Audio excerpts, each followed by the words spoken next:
The general welfare clause was taken out of Article 3 of the Articles of Confederation, word for word. There's not even a debate on it in Philadelphia. The general welfare was more of a regional clause that said if you raised the tax, it would have to benefit all 13.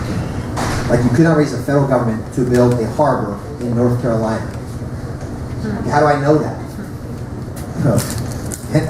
Henry Clay there was extra money, believe it or not, in the 1817 budget. And Henry Clay asked the president, James Madison, what do you want to do with the extra money? I have an idea. He goes, I want to build canals and roads and harbors. And Madison said, great idea. Called the bonus bill in 1818, March 3rd. Madison vetoed it. He said, whoa, why did you veto it? I love the idea. You need an amendment. You need an amendment. It took the Eisenhower to use defense measures to get the interstate highway. Which we know toll roads on those because that's excise tax. So, I hope that helps a little bit, but it's a geographical clause. And the general welfare, and real important is, the Constitution is a contract, and a contract has three parts to it. This is 18th century law. You have, and I'm no lawyer, so I make fun of lawyers, but my brother's a lawyer, my father's a lawyer, my daughter's in law school, but I still make fun of them. The preamble states what they're going to talk about, has no legal effect. None. Zero. It just states. The body of a contract, or the constitution of the contract, states what is going to be, and the Bill of Rights is the last part of it. Anything else? It's you and me, Scott, huh? Tell us a little bit about your plans. What you're doing right now. My plans is to sleep tonight. Yeah. I'm very fortunate that I love medicine. I love what I'm doing. I love delivering babies, and I'm very involved in wellness, healthcare as well. Nutrition, that's very important to me. But on the Liberty movement, I have a group called Constitution's Path to Liberty. I have live, it's on Roku, Netflix, not Netflix yet, but it's on that kind of internet stuff is way above my league. It's on 2 o'clock to 3 o'clock every single Saturday on 106.7 in Wilmington. I do a live talk-in radio show that goes internet and goes terrestrial as well. Also, I do a segment for Ron Paul Station, Voices for Liberty. And also a thing called Liberty Minutes. I'm also speaking, I probably speak twice a week across the state, and still write papers. So we're doing that stuff. Yes, ma'am. I just have kind of a basic question, and maybe this is way basic, but what are your thoughts or suggestions or advice to the younger generation in keeping our generation informed and keeping us interested in the party? Because as you can see, I mean, just in this room, the group is small. People that actually believe in conservative values and libertarian type ideals. It's hard to get across to them, and when you do, a lot of times you're painted as a crazy person. So what would be your advice to us as the younger generations that are coming up and sort of picking up the reins to keep the momentum, or bring the momentum back, I should say? The question is, in my mind, is what do you believe? If you're passionate about that pizza, you could sell that pizza to anybody. If you're passionate about, life or to speak, I think that's what motivates you. That's contagious, right? I've been hammered on this. I believe it's principle over party. I will never waver my principle for a party. I think the phrase party member can get very scary. Look at your history. But I love the Republican Party. This is what I believe in, but I believe the party of read about the old right. Read about Senator Taft. Read his foreign policy book called American Foreign Policy from 1951 and tell me if that's not Ron Paul's. Look at Mike Lee's speech last week on the Senate floor. Okay, read that book and tell me if that's not a foreign policy. You go, that's an American. His nickname was Mr. Republican. See, I believe there's a chasm that's even wider in our party that I believe can. Reagan was asked, why did you leave the Democratic Party? We all know that famous statement, right? He said, they left me. And I believe right now the party I believe when I was on Mr. Beck's show, we were talking about this, and he said something that I agree with, that a party based upon liberty is going to win the day. It's going to win the day. Whatever that's called. The Federalists in 1789 literally made a law that if you say anything bad about a federal officer, except the vice president, you could be arrested. The vice president was Thomas Jefferson. They were so scared about that, Jefferson and Madison, with their letters back to each other, they burned them. When the public caught wind of that Sedition Act, in 1800, the Federalists never won office again because people were educated. People were prepared. The Whigs could not make a decision on a moral, disgusting thing of slavery. They went away.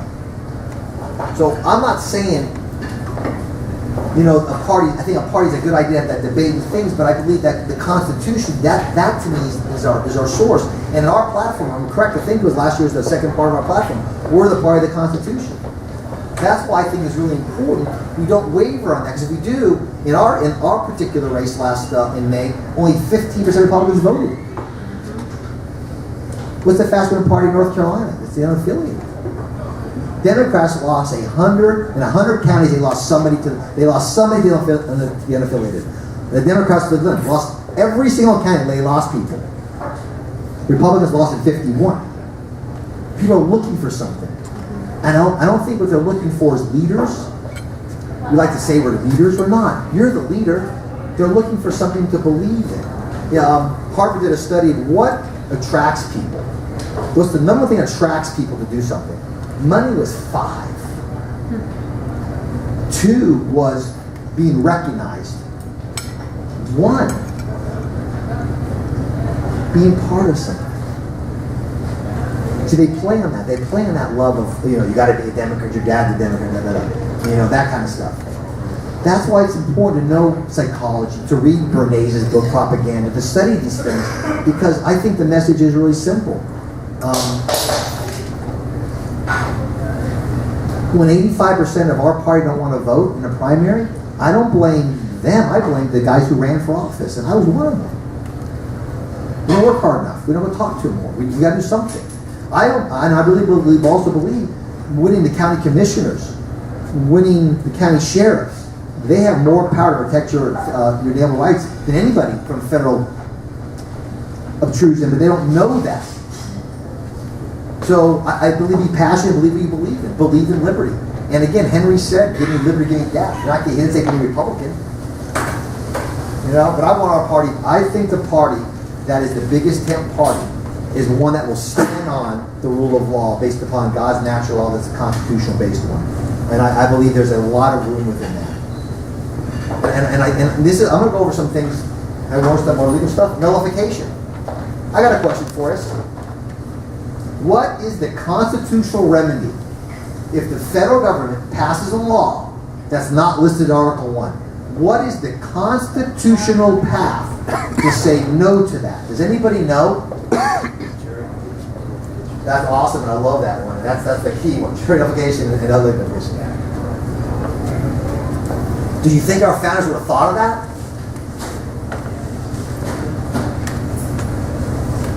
Madison, who loved the Constitution, he was not the father of the Constitution. His Constitution was different than the one that actually got changed in Philadelphia.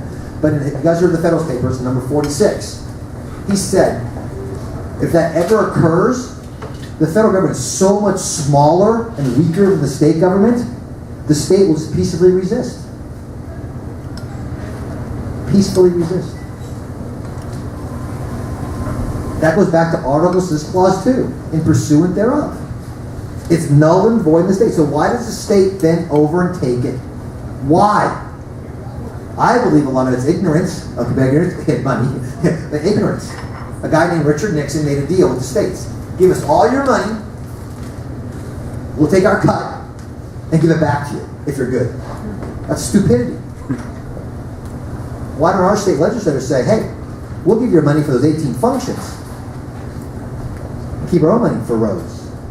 Keep our own money for education. Yes, Adam. On the ballot this fall is a ballot measure asking whether or not we want to waive in certain circumstances your constitutional right to trial. Can you give us a little background on that and what might be the appropriate way to vote on that? Yeah, the answer is no, number one. Well, family court is unconstitutional. You have no jury. The Constitution says every trial has to be a jury trial. Go back to Magna Carta. Byron Langston, in 1215, the barons got together. To read the Magna Carta, it goes back to that. It goes back to the law of order of 1110. It goes back to Hebrew law. Jury your peers. So to give that away to one person or even a tribunal of three or whatever, why would you want to do that? To speed things up, to do things like, oh, that's garbage. This is your life when you're in a court case. I know very clearly.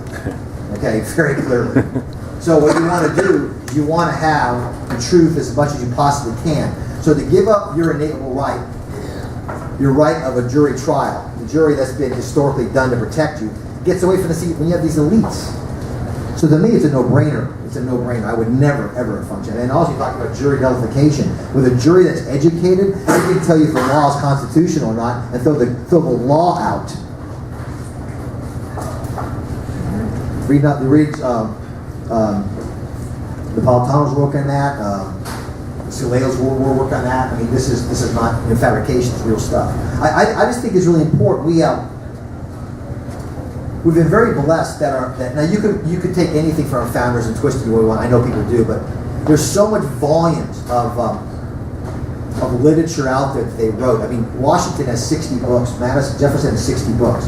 You don't have to guess what they think about X, Y, or Z. And they had some bad thoughts on slavery. They had some bad thoughts on certain things, but you could read all their stuff. I think it's important we gain knowledge. But again, we're not chained to them. Jefferson's idea is every 20 years we do a constitution over again. Now, I believe we can do amendments and things like that, but not the way we're doing it now. I want to go through something that I think will touch home to a lot of people here. And why I believe active nullification is very important. We have Senator Cruz stand up and say, for 23 hours, I think 11 minutes, say, defund it. Does anyone know where he got that from? Not you got it. Article 1, Section 7, Clause 1. The House approves all the bills. So he stood up there saying, I can't do this, but House, you could defund it. You could defund it. And there's a thing called the Hyde Amendment where you defund federal abortions every year, so it's done even today. But let's look at something. Does anybody, who's pro-life here? For the moment of conception, natural passage. Okay, pro-life. Those are on, we'll talk about that a little later. But where's abortion in Article 1, Section 8? Where? So, the court looked at a case called the Griswold case and the Roe v. Wade case, and then they got a vote 7-2. So, us good Republicans, pro-life Republicans, are told every single year, you must vote for a Republican president, whoever they are, to make sure the judges you get can get rid of Roe v. Wade. Do we hear that every 4 years? On the Constitution, in Article 3, where's the judges have the power to make law? It's not there. In fact, 1788 in the Virginia Convention, Henry asked how can I blank on his name? Who's the fourth Supreme Court justice? How am I blanking on this guy? No, he's the first. I'm blanking. You believe that? It was up too many hours. Whatever. Okay, the idea, the famous Mayberry case. So I'm blanking on. I don't know why I'm blanking on. Who's the fourth Supreme Court justice? The famous one, Marshall. Okay, so in 1788, 50 years before that case, he asked John Marshall. Henry goes, I'm a little concerned. The Supreme Court can be over all state law. He goes, it can't. It's only over these. It's only over these. So 15 years later, he manipulated. He was a Federalist, a big government guy. So we're told every 4 years do that. How many judges, according to the Constitution, are supposed to be in the Supreme Court? Does anybody know that number? There isn't one. There isn't one. There's 9. So if you believe that the judges can change the law and you're pro-life, put 100 on it. But that's not how you change, because that's the Constitution. How did it pass? The vote was 7-2.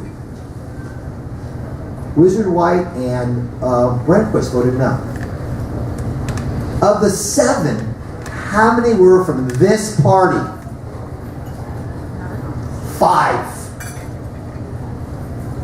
So who gave us Roe v. Wade?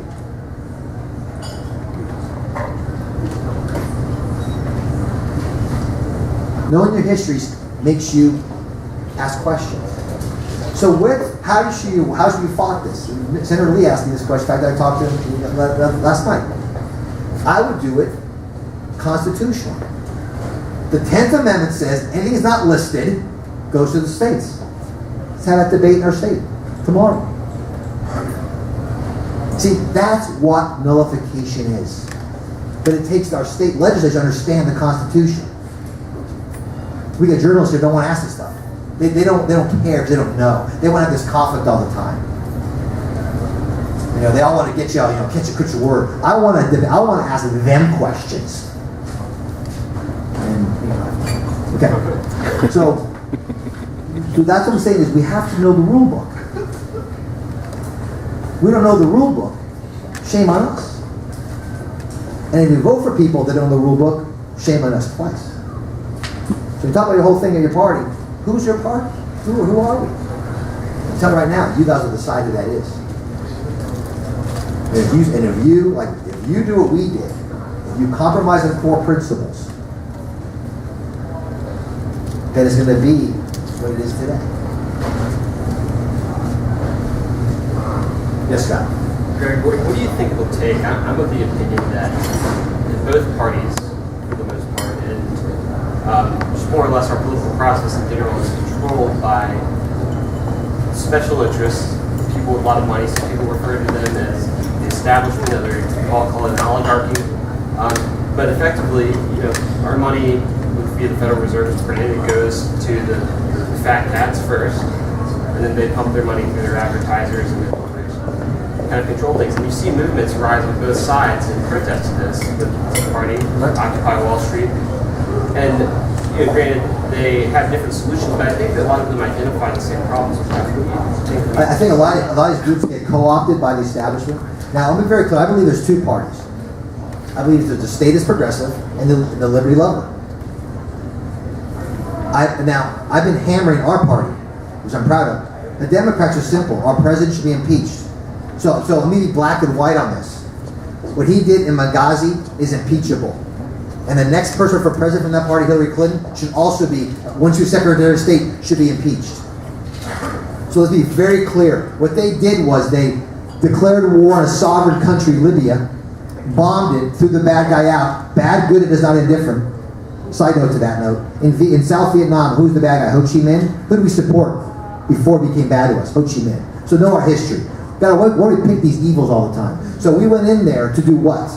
To have an area to do what again? Have our guns and our ammunition to basically a fast and furious to ISIS, Al-Qaeda in Syria, to overthrow Assad.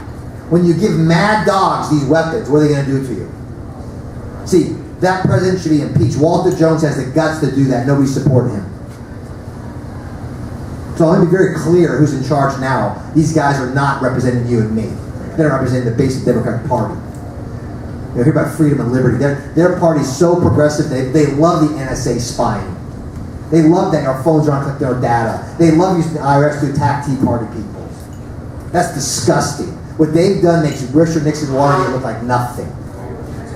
So where are the liberty lovers in their party holding them accountable? So that's why it's important not to be co-opt anything other than liberty. I believe that's what's going to bind us together. That's what bound 13 countries. And remember the definition of a state in the 18th century meant country. When the Paris Treaty of 1783 was actually finally signed by King George, he did not say to the United States of America.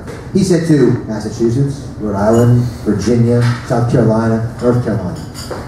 It was a country. In fact, Jefferson, even up to Lee, Virginia is my country. Thomas Burke from North Carolina, North Carolina is my country. So again, I may sound like I'm pessimistic, but I'm very optimistic because we are here. What was this group 20 years ago? 10 people, 3 people? And I don't know. I know we go hit like this kind of stuff, but right now we're in a crisis. We're in a constitutional crisis. And we're only in a constitutional crisis because we've elected non-constitutional people. When you have Peter King of our party, and I said Senator Berg, make fun of Senator Cruz, who's wrong? Who's the one that's wrong? They can, sticks in the stomach, break your bones, words never heard. Let them attack us. We can stand firm in those truths. And I believe that's what's going to happen. I know the numbers from our campaign and how many people crossed over to support us. Greg, you had talked, I think you said a lot of things are black and white, and I agree with you 100%. I mean, it's crazy that I think Obamacare is black and white. There's no issue about it, and yet you've got 5 Supreme Court justices that that have upheld that. Do you think Americans care about this stuff anymore? I mean, you've got the government doing the NSA, Obamacare, Benghazi. I mean, whatever it is, it's crazy, the stuff that's going on at the federal government level. And you've got election after election after election where 10% of people are voting, 15% of people are voting. I mean, do you think that they even care anymore? Have we become so apathetic that the government's just going to get it? Couple things, Jason. First off is, you know, the lead news story yesterday was Kris Jenner's filed for divorce. That's the lead story. Okay? So the answer is yeah. But why? See, why? We've got our bread and circuses. The NFL. How many of you guys had your fantasy teams this weekend? Yeah! Yeah, so just don't, you know, we have to look at ourselves sometimes. Okay, I'm saying this, we have to, because we have to ask those questions. So my thing, it goes back to, I don't care if 5 judges said Obamacare is good or not good. The question is, why did North Carolina accept it? Why did we not have Attorney General Cooper? First off, why was he challenged in the first time 3.5 years ago? We can't find an attorney that wants to run a constitution? Okay, that number one. Number two, why is our state legislators, where's their backbone saying not in our state? What they did was Senator Burr wrote his own plan. The Hatch, Coburn, Burr plan is almost identical to the Obamacare plan. Which, oh, by the way, to get people mad at me, it's the same as the Romney Care plan. See, that's why I'm loved and hated. That's okay. It's, if we're going to be true to tonight's night is liberty, right? Show me where any nationalized health care frees you. Oh, by the way, they're exempted. They're exempted. See, this is the hypocrisy of both parties. Why does Boehner not follow up on Walter Jones's impeachment of his president? See, that's why I'm not going to talk about people per se that are running or run for office. To me, it's all issue-based. And the issue is, we started the rate before, you're free, and the only one to protect your freedom is you. That's what's all going to take. And when you become 10, and you become 1,000, and you become 100 million, boom. Boom. And I gave a speech at the convention here last June of 13. The convention, I ended it with Orwell's quote. He said, in the ultimate day of deceit, and tell me today's not deceit. Tell me. McCain hugging FSA and ISIS, and that's a good deal, and now it's a bad deal, and then whatever. You know, is today an ultimate day of deceit? You have to really ask yourself that question. Because he said, in the ultimate day of deceit, telling the truth is a revolutionary act. But I want to be a revolutionary because what I want to do is hit balls with my boy, kick soccer ball with my girls, have dinner with my wife tonight. We made a decision that we'd have dinner and lunch every day since we got married, 27 years. And we had dinner and or lunch every single day together until when I ran for this thing to this office. Because I saw very few men, especially in this state, and women who really honor that Constitution. And I was not going to be on my couch screaming at the TV anymore. So I prepared, studied, whatever became, it became, whatever. But I'm doing this and more because his generation, your generation, they're going to fight. What tax bracket are you going to say no to? When are you going to say no that you must buy Blue Cross Blue Shield to be a citizen of North Carolina? When are you going to say no to that? We're going to say no to this phone being on when it's off. Protecting everything we say. When? When we vote the lesser of two? That's okay? That's why I want all those people. See, that's why it's easy to have our family debate amongst conservatives, or I don't conservative. I don't conserve this. I know in the campaign I couldn't use this phrase, but I consider myself a classical liberal. and so did Jefferson and Madison, okay? So if that's bad, I'll take that. Well, classical liberals, you believe in individual, you believe in give me liberty, give me death. You believe in John Locke, who wrote North Carolina's first constitution. You believe in Thomas Jefferson. You believe even Hamilton's writings. He may manipulate some of that. I mean, you believe that you are free. That is, by definition, a classical liberal. And I want to conserve that. When you look at the writings of our founders, Jefferson wrote a paper in 1774 to England saying he wanted to keep the rights of Englishmen. That's all he wanted. He didn't want to go to war. He wanted to have the same rights. Concerning private property, Washington said, private property. He goes, it's written in the Decalogue of God, the Ten Commandments, 8th commandment, thou shalt not steal. Private property fixes the environment, fixes clean water, clean air, because if I dirty it, I pay for it. It fixes everything. And you got Agenda 21, people mocking that. I'll debate anybody on Agenda 21, from our governor, any place down, like rail system, toll roads, all that stuff. And we touched today the anthem of everything that lays the foundation for all of this headache, Common Core. Common Core is no different than No South Behind, Goals 2000, Race to the Top. The Carnegie Foundation in 1917, 1919 did an education fund, their goals for the next 100 years. You're going to be scared in it. In it are vouchers, charter schools, common test across the country. Read it. They wrote this. The progressives have a very, very long plan. So why is our party supporting them? I can talk about this for hours on education. In 1840, the complex literacy rate in America, 1840, the complex literacy rate, that's above college level today. Most spoke 3 languages. They read the federal papers and didn't worry about it. 1840, the average complex literacy rate in the United States of America was 93 to 100%.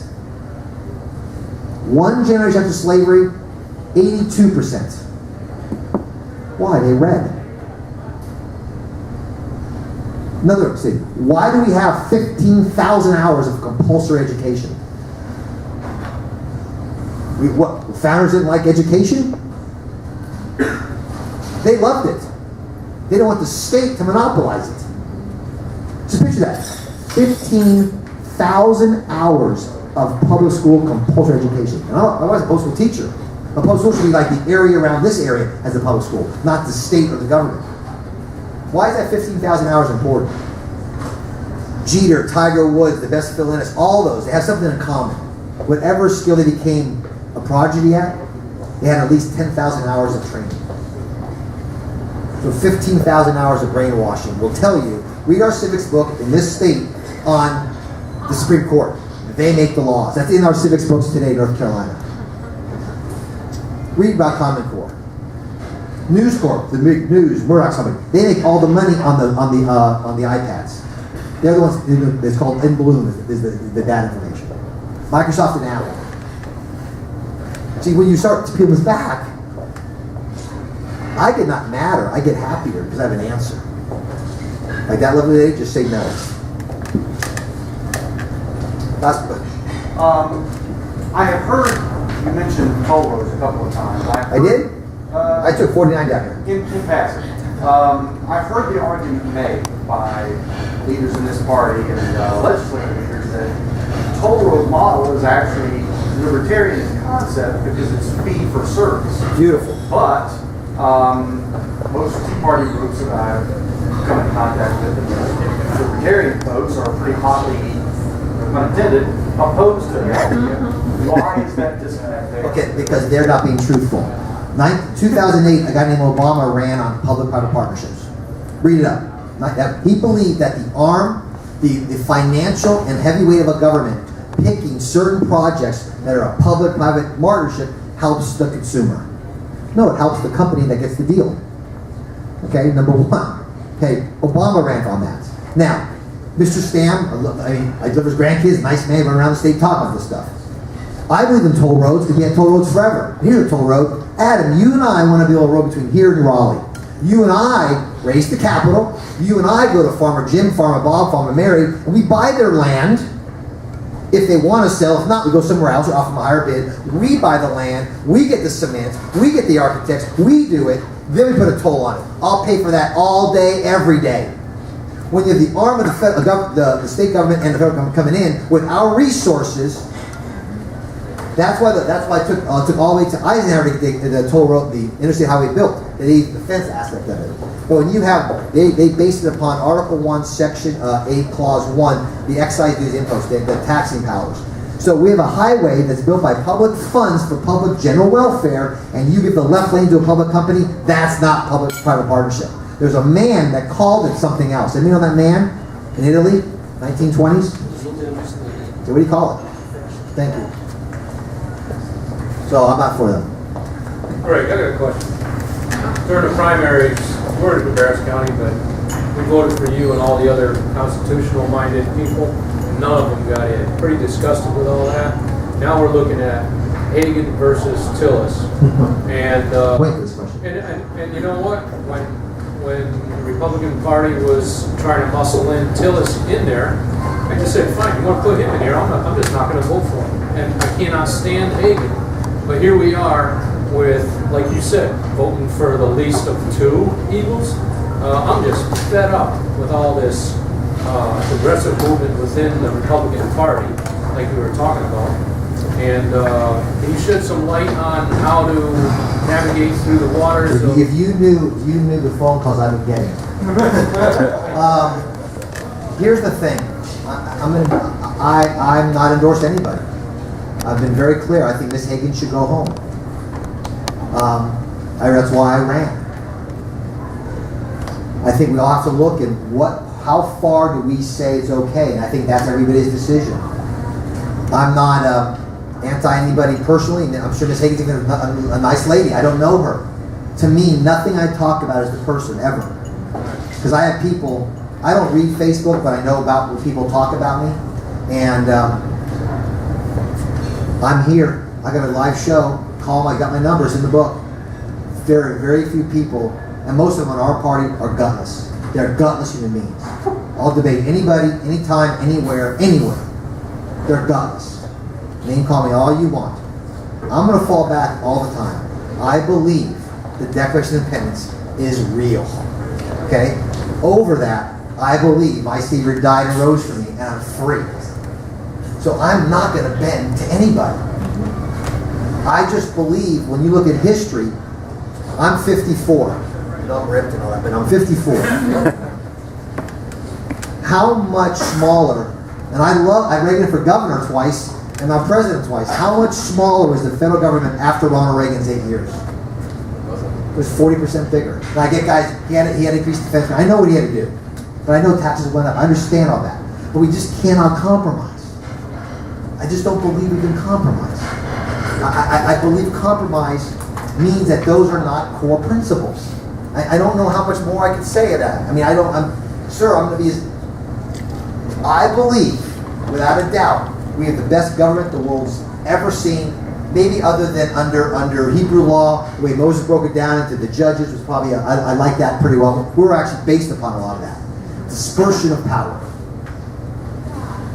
So my question is, what are your foundational principles? I was getting to the fact that I saw something on a posting about writing Greg Brannon in. Don't do that. It's against the rules because if I ran for the primary, I cannot do that, nor would I. I lost. Tom won. He ran 3 points from a runoff. I wish we had a runoff. I said my thing. He ran a hard race. He did it. He won. Nothing against that. I just believe we need more of me, and not because of me. We need constitutionals at the county commissioner level. We got one right here, Jason, and he lost. See, we talk a good game of Republicans, and yet in one of the polls, this I think scared Hagan to death. I think I had 24% of African American support and 20% of Hispanics, because my message is this: you're free. If you want to talk about I'm very pro-life, even though I was attacked by some people in the party that was not pro-life. In fact, never mind, I'll tell another story. We're destroying inner city African American women. We're destroying them.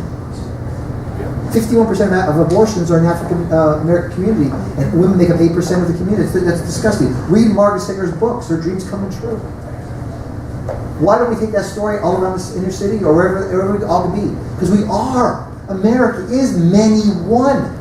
See, our diversity together makes us stronger. When they break us up in this balkanization and divide us, that's when we're weaker. I have much more common with this lovely lady than you'll ever imagine.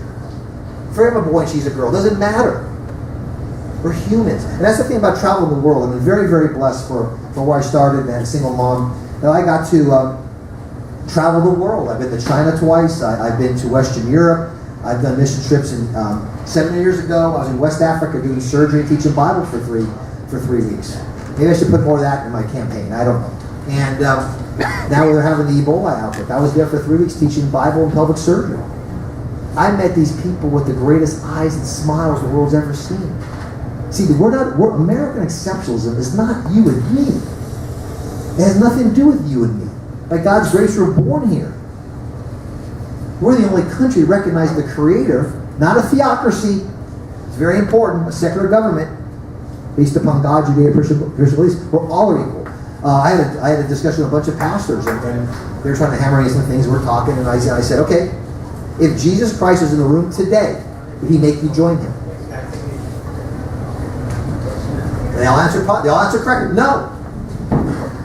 He doesn't. So why do we need the government to come in? We'll fight for life. We'll fight for the rights of whatever going to be. We'll fight for those things. But I don't need the arm of the government to come in and do an unconstitutional act because I want that. The government should be very small, do its functions, which are basically just two big things. Free trade. Free trade. We have Republicans say let's tax the internet.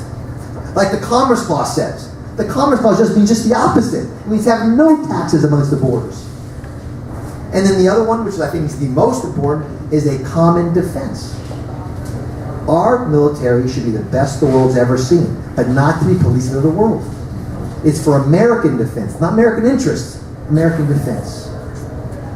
American defense. If there was a Navy SEAL in here, there might be. You would never know. If something happens, we would know. That's America. They don't stick their chest out quietly. They're quiet. They go about their business. They throw the ball at their kids. They start a business, they fail. They got a single mom working 2 or 3 jobs to put food on the table because that single mom in the inner city's got to pay roughly to April 15th all of her income to the federal government to support what? The federal government? And the rest you get to keep? So we're arguing right now, which party's better? One that lets you keep 40% of your money, one that keeps you 50% of your money. How about keep all your money? It's your private property. So that, ma'am, an hour ago, your question, that's what it's about. That's why, I worked hard, got over here and drove to do 3 hours. I listened to Sam Cooke and Chuck Berry and Motown, so we had a good time. But the thing about it is, I believe that's why when Henry said, give me liberty, give me death, he meant it. That's why Sam Adams did not see his wife for about 8 years, and he went bankrupt, because he meant it. Because they meant, I'm going to do this. Yes, ma'am. On one of my favorite Fox news stations, I heard a young lady one night in a panel say she does not mind paying 75% of her income to the federal government because she's being taken care of. And I have a hard time believing that because, of course, she's a college student and she's not in the workforce yet. But so many of our young people believe in socialistic government, government telling you what to do with your life and how you're going to spend your money and what profession you're going to be in. It's important for young people to know that there's no liberty at all in socialized government. Yes, ma'am. A couple things there. I blame you and me. Our generation allowed that to occur. Okay, Absolutely. So that's why I don't blame them. Absolutely. But again, let's go back on this.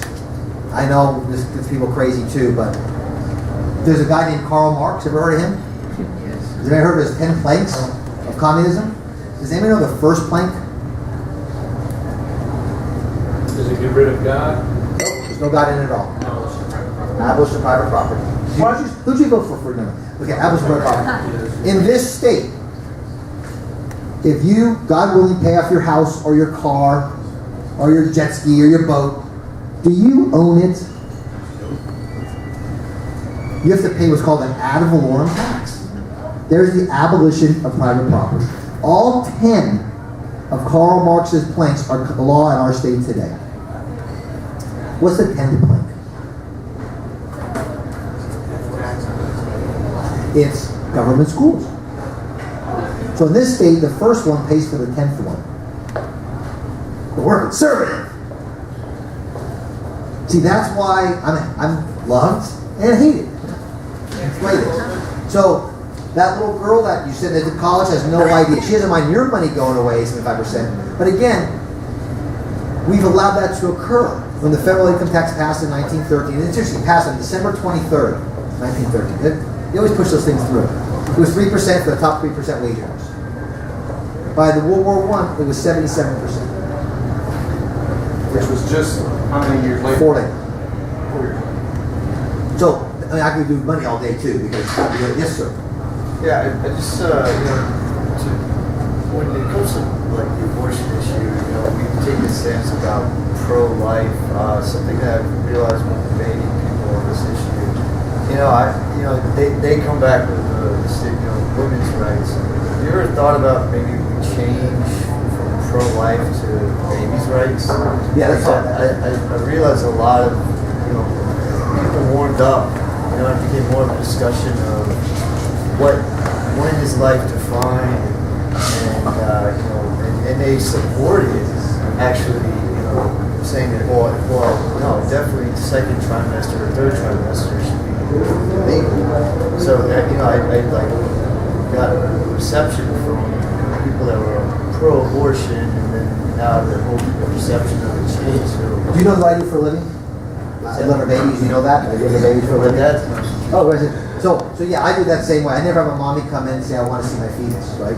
And fetus, actually in Latin, means to the age of 18. Means the child at the age of 18. It's actually just a word that makes you confused. When Roe v. Wade, they said we knew when life begins, so we didn't make a different decision. Yeah, that's why Peter Singer is one of my favorite guys to quote on abortion. His name is Peter Singer, is a bioethicist at Princeton, who is an atheist, animal rights activist, who believes in abortion is fine. He believes in infanticide is fine.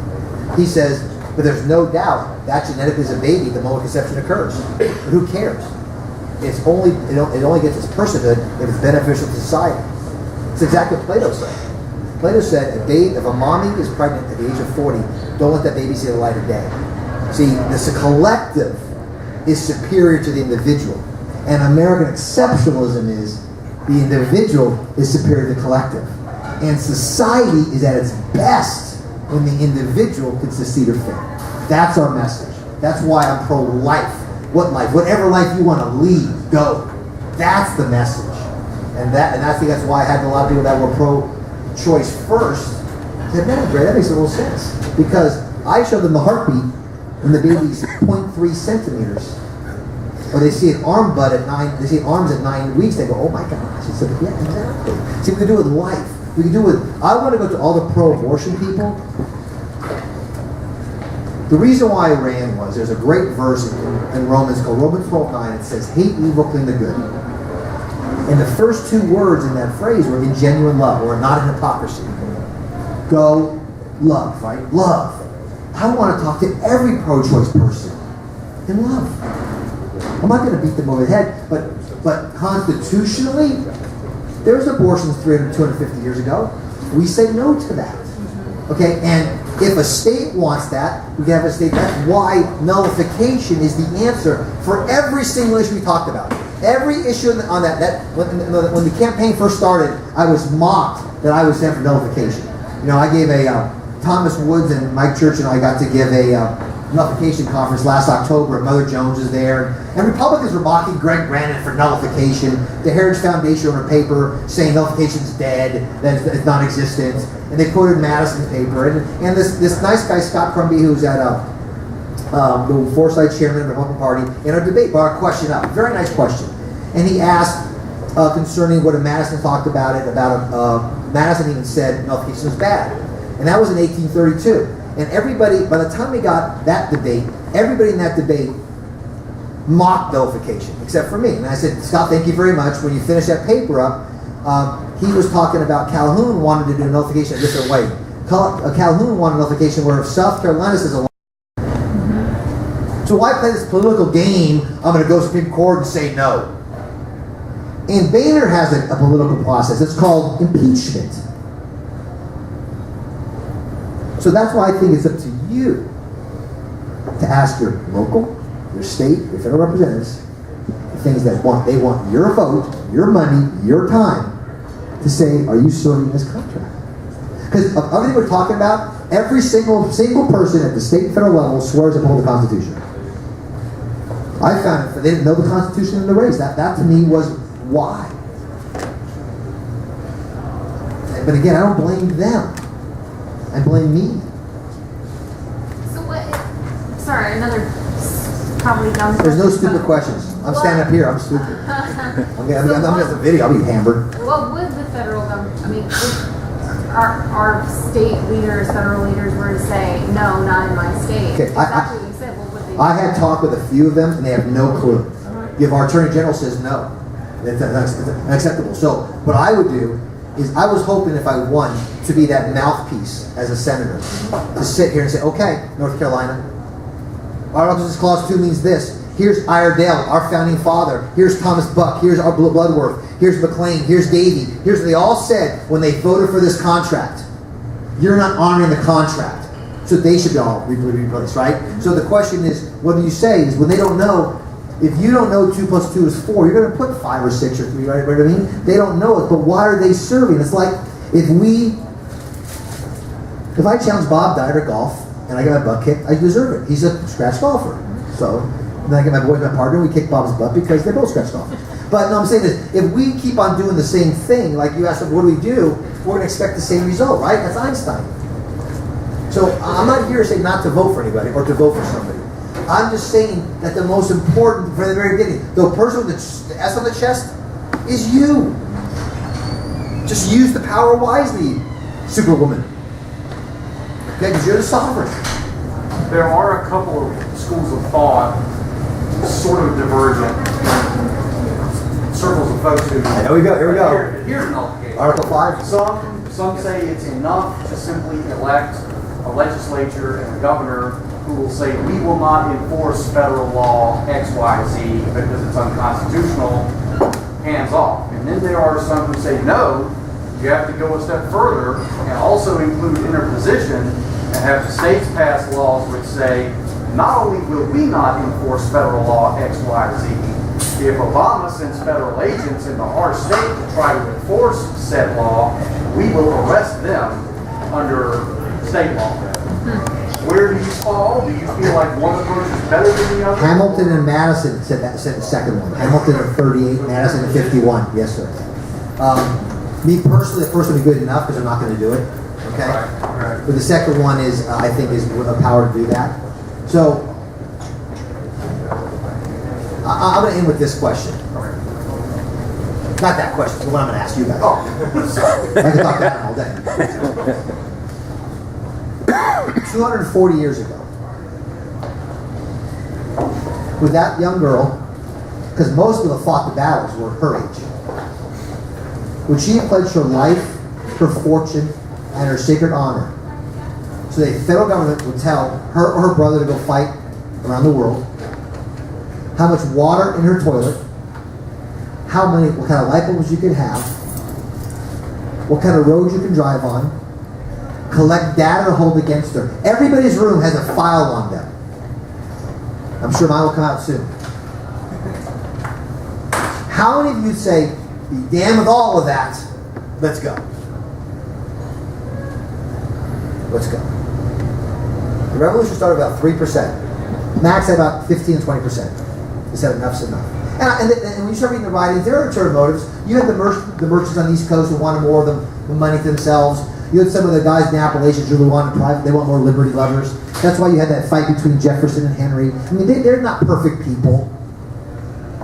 But they did bound on that. So that's what I'm ending with, is I'm so optimistic because history's shown it took 30 men with David, 300 with Gideon, 56 and their families. It's going to take some of us to fall in the barbed wire first and be trampled over by those who succeed. You and I are older, we should be the ones in the barbed wire. I believe that's what we have to do. I believe we were successful in our campaign. Matt Bevin got 40% against an onslaught from McConnell. McDaniel won virtually and took an onslaught to barely lose. Sass did win, and our vote, 56% voted against the establishment. If there wasn't 100 people in the race, I believe we would have had something different. I would have loved to have been debating Ms. Hagan. But the party picked Tom, and Tom, again, here's the thing, I'm not against Ms. Hagan or Senator Hagan or Tom Tillis. I'm not against anything. I'm for something. I'm for liberty. I'm for freedom. I'm for property rights. I'm for limited government. I'm for free markets. I'm for gold standard. I'm for nullification. I'm for those things. I will never run against anything. I thank you.